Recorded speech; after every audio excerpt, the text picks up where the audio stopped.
I was on in Chicago. A lady called 2 o'clock in the morning named Sasha. Saw me on television. They were raising money for PBS. She said, Les Brown, I'm so proud of you and you and your brother and what y'all did to buy your mother home. But let me tell you something. I saw y'all at the beginning of that program. You know, it's most certainly nice that she raised y'all. She had to be a good woman to raise children that weren't hers. But not only did she just raise y'all are some ugly children. Y'all had some funny little bald heads on television. Could y'all take those pictures off? If I were you, I wouldn't let nobody see those pictures.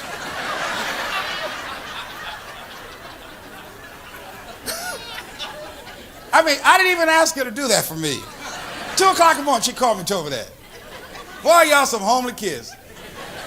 What a good, you know, God bless that I raised 2 ugly children. What people something else? All right, they're just something else. I want you to know, whatever dream you have, you're going to have some people tell you that. My brother, he said to me, it's been so good. Wesley came up and one of my assistants met him at the airport and brought him to the Penobscot building.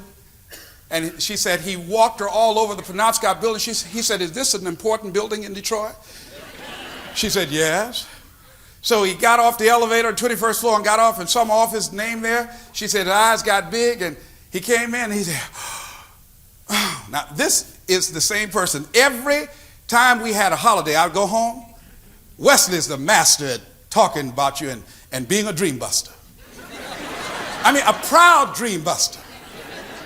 And he used to say, what are you doing now on your dream?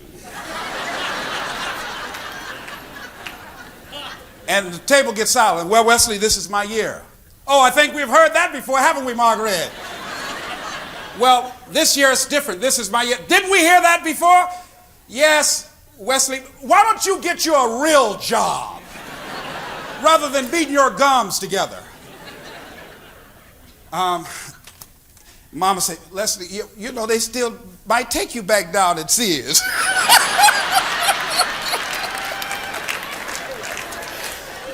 By this time, I'm turning red, but couldn't nobody see it. Room turning purple now. Smoke coming out my ears and my nose. Now I'm snorting now. Mama make him leave me alone now. Yeah, Mr. Motivator. Look how much weight he lost, Mama. Talking about he fasting. So Wesley said, Les, I'm proud of you, my brother. You have really done it. And I really love you even more when you send me some money. Wesley is so honest. He's an honest person. Boy, he's honest. Wesley used to talk about these little tapes right here. Jack saw me with my dream. Whatever dream you have, you know, Joseph Campbell talks about the long night of the soul. You're going to have moments of feeling deceived and isolated and persecuted and condemned and powerless. Long journey, long dark night of the soul. But when you hold on to your dream, don't let anybody kill it in you. Just hold on to that dream. When it doesn't make sense to anybody, including you sometimes, just hold on. Eventually help comes. In the middle of the night, help will come and say, here, let me bring you assistance. Help will come. Jack came up and said, Les Brown, we're going to give you packaging for your tape so you won't take them around like this anymore. Going to do a different thing for you. Now, I was just going with my dream. I just came with what I had. See, a lot of people say, I'm going to go after my dream when I get all my ducks in a row, when I get everything together, get all my bills paid, children graduate. I'm going after my dream then. Just, you know, just soon as things get together, I'm going. No. You ain't going to never get all those ducks lined up. You got to go now. You got to go right now. Go with whatever you got. What do you mean? I don't have my shoes on. Just go head on them. Just go. Just go. Go with whatever you got. Because the clock is ticking. Time's gone. Time's gone. Wesley look older than me because that boy hasn't found out about Clairol yet. But time's gone. I'm proud of him. Look like my daddy with all that gray hair. Time's gone. You know it's time for that boy no longer spring chicken. That boy look kind of old over there. Time's gone. You got to go now. You got to do what you got to do. You got to do now, right now, what you got. Got to take it right now. Got to take it to the hoop right now. Now, here's what you got. You don't have no time to mess around. You got to concentrate your thoughts. See, we thinking those thoughts all day, every day.